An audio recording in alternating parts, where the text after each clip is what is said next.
The Coco Show podcast, week 1, episode 2, season 1. This is Heather Coco Senza, Coco Show YSL. So far, I've just given you guys a brief introduction. Xavier kind of jumped on to say hi. He was in an antagonizing mood, so we moved on quickly. I'd like to get into the episode 1, which is specifically going to be with regards to sexy content and how I got into that line of work. Now, if you guys have never heard of what I'm talking about platforms like ManyVids, Cam Soda, My Vixie, Selfie Pop, all of these kinds of content trade for money websites. Now, if you're not familiar, let me explain how it goes. You build a following. So your following becomes your audience, your client base, your pool of potential customers, right? Now your job becomes on these sites, number 1, recruiting a following. So much like social media, and for anyone who knows me, I have a social media management background as well. But when you're growing social media accounts, what you're looking for is the use of hashtags, branding, and image to tell your story and sell yourself. If you get an order, for instance, for a private collection, a solo clip of you trying on lingerie, for instance, the person might buy you the lingerie, send it to a P.O. box or wherever, you try it on video and send it to them, and they pay you $100, $300, whatever you market and agree on, to sell for, and then they send you the payment, and upon receipt of the payment, you would send them back the content that you created for them. I was doing that for quite some time. There's also another portion to that, which is live webcamming. So you have a webcam on, and you could be doing any one of numerous things. Some girls cook, other girls do more adult things, and there are men on there as well, and couples. I always kept it solo.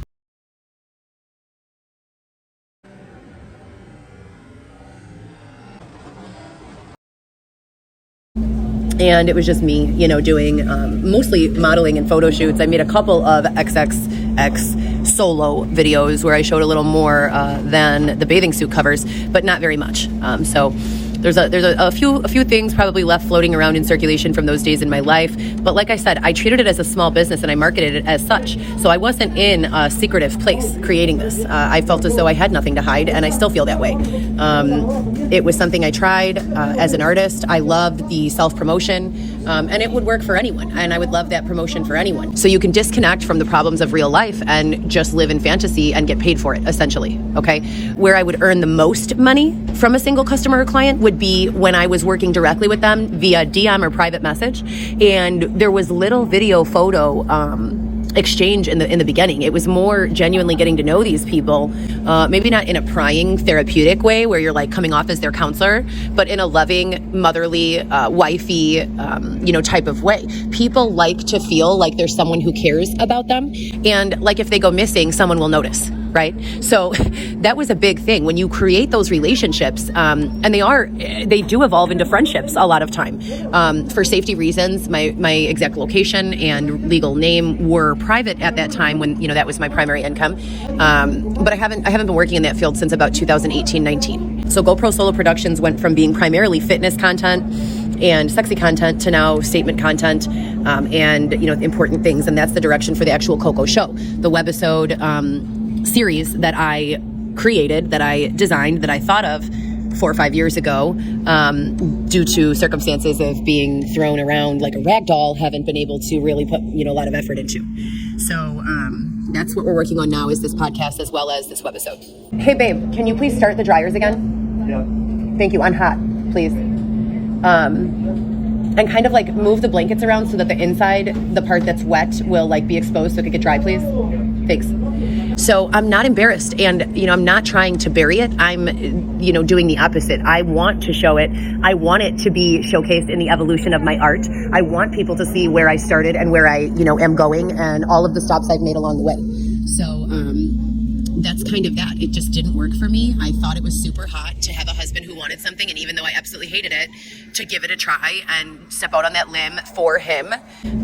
There's a podcast where I'm just totally just going in on how sexy it is to do this for your husband, and how proud I am to be with him, and my hopes and dreams for production when he comes home. And it was a really interesting segment on voyeurism and cuckolding and all this weird stuff that I was learning about in real time. So when that podcast was recorded, I was in it. I was learning about it just as I was speaking about it. Now we're in 2023, right? So I've already gone through that whole entire psyop, or whatever you want to call it, and survived it. Yummy, delicious. A little baby at the laundromat.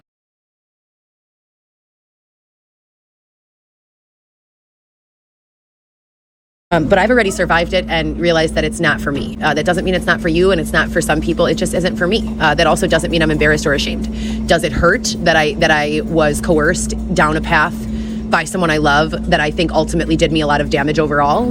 Of course it does. Do I blame him entirely? I don't. I was not at a point in my life where I could completely, stand on my own 2 feet emotionally or otherwise. I was a mess, and I was in need of love. And I believed that I could trust this person. And whether or not I could is still, not decided. I most definitely can't in a lot of things, but I will never know his true intentions as to whether he steered me in that path for his own financial gain or hopes of making money off of that endeavor, or just because it's something he truly loved. And I think that makes all the difference in the world. Intention doesn't matter all the time, but it does a lot of the time, Anyways, my art starts evolving into more of a hot topics. Why? Well, because I got to a point where I would go shoot a scene and I would love it. And then I would engage in some sort of cuckolding behavior, whether it's him listening over the phone. And for anyone who doesn't know what cuckolding is, and again, it's so important that you guys hear this podcast. What up, Joe? I'm going to link it if I can find it, but I go into all of these details as I'm learning them. A cuckold is a man who likes to hear about or learn of his wife being intimate with someone else. So if I would do something like a recording over the phone or whatever, he would be ecstatic about it, so happy. And I'd go look in the mirror and cry for 3 hours and pound my head into the glass and fill up a bathtub with a cap full of bleach and water and soak in it for 2 hours. I was not okay. And I'm calling, police, and I'm going to the hospital telling them I want to kill myself. I am yuck. That was the word I used to use all the time. I am yuck. I am yuck. I am yuck. Well, I wasn't yuck. I was in love and dumb and coerced and extremely susceptible to that coercion and exploitation. And I should have been protected. There's no other ifs, ands, or buts about it. Every phone call was recorded and I should have been protected. And we'll get into that more later on as well. But with regards just basically to the sexy content, it's not something I have done since 2018-19 time. I'd never tell you to do it or not to do it. It's up to your own personal, life and circumstances. I was extremely sexually bashful before I met Dylan. He's the one who kind of got me into it. He is not. He is extremely sexually deviant. So I didn't know most of the things that I know now. And what do they say? Hindsight is 20/20. But again, in an effort to remove myself from the victim mindset, I try to just look for any and every lesson I can find in the haystack of victimization. And there are a lot of them, so there are a lot of amazing things I learned. When selling sexy content is no different. When I go out and I go to an event and there are 1,000 people at the event, if I can get 100 of them to click on my webpage, that's 10%. I'm doing something right. So when I say I would only leave the house to make money, that's what I mean. I would be with my children all week long, all day, finish their homework, feed them dinner, shower them, get them ready for bed, send them off to their fathers on a Thursday night, okay? Friday, Saturday, and Sunday, I would spend all day and night, sometimes not even sleeping, networking, making sales, creating content, doing photo shoots, curating photo shoots, planning, wardrobing, styling. I did everything myself, one-man show. So I had an assistant, a booking assistant who would help me with spaces, travel, reservations, etc., and so forth, who eventually evolved into also sort of a nanny for me. But everything other than that was pretty much alone, myself. And my last assistant out of all of them had a strong production background, thank God. Because I really needed assistance at that time. All of my content was great and my marketing was going well, but it was just blowing up too fast. It was too much for one person. My in-person business as well as my online businesses were too much for one person. On top of that, I was managing a relationship with someone in prison, 8 hours away, driving to visit him every single month. And then his last year, he was moved to Stateville in Joliet, Illinois, and I went to see him every single Saturday and Sunday.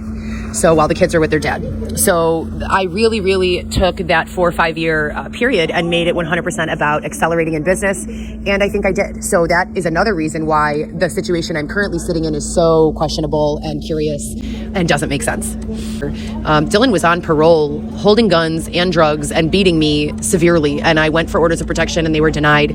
And then they were granting him orders of protection and ultimately threw me out of my home and into the street. Since I've been 17 or 18 years old, I've had my own residence. I tell everyone I'm 29. So if anyone asks, I'm 29 because I'm part of the Infinity Club, where I have sponsors who are committed to my Botox donation every month, not every month, every 6 months, so that I never age past 29 physically. But in real time, I'm 36 years old. And, since 17, I've been holding my own, keeping a roof over my head, supporting myself and my children. I put myself through college, with 3 children. I worked at Northwestern, a very prestigious hospital, for 6 or 7 years. I have numerous letters of recommendation from physicians, from bankers, from restaurateurs, from private home care companionship for diabetic patients or other patients. I have many letters of recommendation highlighting my experience, and the things that I've gone through and what I've been successful at. So there's just a plethora of experience that I have. There is no job I haven't done, nor is there a job I can't do well. So when you talk about being stable from the age of 17 through the age of 30, 33 when he came home. And then you look, I was violently thrown into the street, raped, beaten, robbed, my medication robbed from me, pants ripped off my body while I sleep, big heavy men laying on me and sexually assaulting me, calling law enforcement every time and having in writing online police reports that I submitted, and getting to the numbers of 20 and 30 reports being made for each of those occurrences, and still to this day in 2023, 0 follow-up. I've contacted every news and media outlet, NBC, CBS, ABC, CNN, WGN. This isn't a joke. I've been living in an Airbnb for the majority of the past 4 months. I met Xavier 8 months ago, who said that he was sent, quote, by God to assist me in finding solutions to these ongoing concerns. And since that time, nothing has changed. I supported us and put us in Airbnbs for 4 or 5 months while I was pregnant because, news, Dylan was my last relationship. We broke up in January of 2020. I didn't voluntarily have sex with a single person since then until I met Xavier. So 3 years of celibacy. Then Xavier has sex with me for 8 hours. 8 hours. Neither him nor I have recollection of the details. I woke up 5 or 6 times during it. The rest of the time I was unconscious. He says he didn't give me anything to sedate me. I know I didn't take anything voluntarily to sedate me. And he speaks on this. We've got recorded audio on Snapchat, on many other platforms. He says, yeah, you're not lying. That happened. No explanation. And I end up getting pregnant with twins. I'm crying because I can't get to my own children that I love and need and care more about than the entire universe. And I end up pregnant with twins, homeless, and with Xavier. You guys have no idea. So I'm looking forward to getting there, but I want to get there in real time. Right now, we're still all the way back in 2019, at the point of when law enforcement unlawfully threw me out of my own home after calling the police on Dylan Smith, inmate number Y12173 in the IDOC, for being on parole, having guns and drugs, and beating the fuck out of me. And by beating the fuck, I mean stomping on my head, picking me up by my throat and choking me, locking me outside the alley in my underwear, among other things. So I love you guys. Thank you for tuning in. This is the first real episode of the podcast, The Coco Show, Heather Coco Senza. I'm looking forward to picking up where we left off. I'm doing 2 episodes per week for now. So I will probably be posting another one a week from today. But if you're listening to this on a podcast, it won't matter. Real time won't matter. So they'll probably all be up around the same time. I love you guys. Thank you so much for your support and for tuning in. I'm super eager to continue, shedding light on all of these abuses